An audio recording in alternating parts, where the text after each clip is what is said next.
Pemirsa, Anda menyaksikan Flash Report bersama saya Saras Ayu dan inilah Flash Report edisi hari ini. Presiden Prabowo Subianto menegaskan komitmen pemerintah dalam memperkuat ekonomi kerakyatan melalui pembangunan 81.000 koperasi desa dan kelurahan merah putih di seluruh Indonesia. Program ini disebut menjadi langkah strategis untuk mendorong kemandirian ekonomi masyarakat, sekaligus memperkuat posisi petani dan nelayan. Pernyataan tersebut disampaikan Presiden saat menghadiri puncak peringatan Hari Koperasi ke-79 tahun 2026 yang digelar di Indonesia Arena, Jakarta. Menurut Presiden, pembangunan koperasi secara serentak dalam skala nasional ini menjadi bagian dari transformasi besar dalam membangun perekonomian yang berpihak kepada rakyat. Pemerintah menargetkan 1.000 unit koperasi dapat diresmikan pada tahap awal, sebelum dilanjutkan dengan pembangunan 25.000 unit berikutnya dalam beberapa bulan ke depan. Ada 81.000 desa dan kelurahan. Rakyat itu suruh nunggu 8 tahun. Saya tidak mau. Saya bertanggung jawab kepada rakyat saya. Saya memilih jalan yang berani, jalan yang tegas, jalan yang besar, tapi terukur dan terjangkau oleh kita. Dan itu yang sedang kita laksanakan, saudara sekalian. Tadi laporan Menteri Koperasi, kita sudah berapa? 12.000 atau berapa? Koperasi yang sudah terbentuk. Silakan. Jangan buru-buru. Kalau kita mampu hanya 5.000, kita resmikan 5.000. Nanti kapan kita, insya Allah.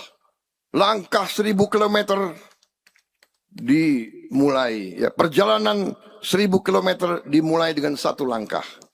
Tidak masalah. Saya dapat laporan sudah operasional 1.000 koperasi lebih. Dalam waktu dekat mungkin akan jadi 5.000 atau 6.000. Silakan. Insya Allah kita akan sampai tujuan kita. Setiap koperasi akan dilengkapi dengan gedung penyimpanan, cold storage, mesin pengering, serta sasaran distribusi yang mendukung untuk aktivitas usaha masyarakat. Kehadiran berbagai fasilitas tersebut diharapkan mampu meningkatkan efisiensi pengelolaan hasil pertanian dan perikanan, sekaligus memberikan akses pasar yang lebih luas bagi petani dan nelayan tanpa bergantung pada rantai distribusi yang panjang. Selain mendorong pertumbuhan ekonomi desa, program Koperasi Merah Putih juga diproyeksikan menciptakan lebih dari 1 juta lapangan kerja baru. Dengan perkiraan setiap unit koperasi memperkerjakan sekitar 18.000 orang. Program ini diharapkan memberikan dampak langsung terhadap peningkatan kesejahteraan masyarakat. Tim Liputan, Eljon Media melaporkan.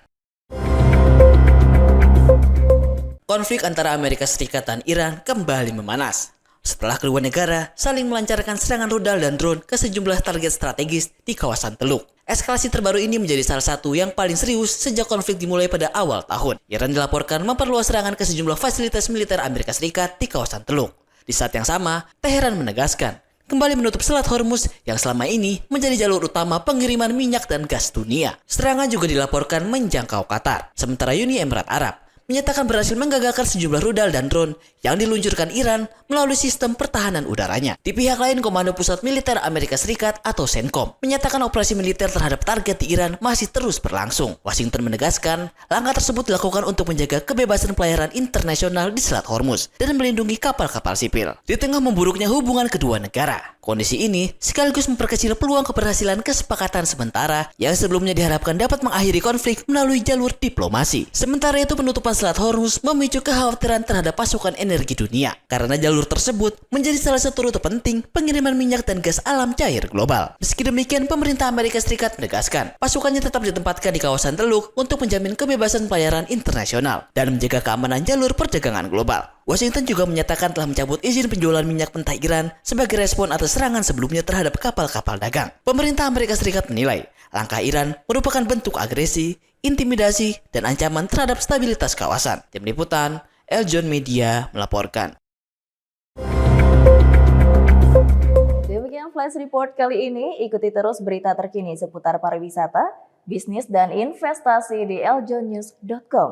Jangan lupa untuk follow Instagram @eljonnews, eljontv.official. Saya Saras Ayu. Sampai jumpa.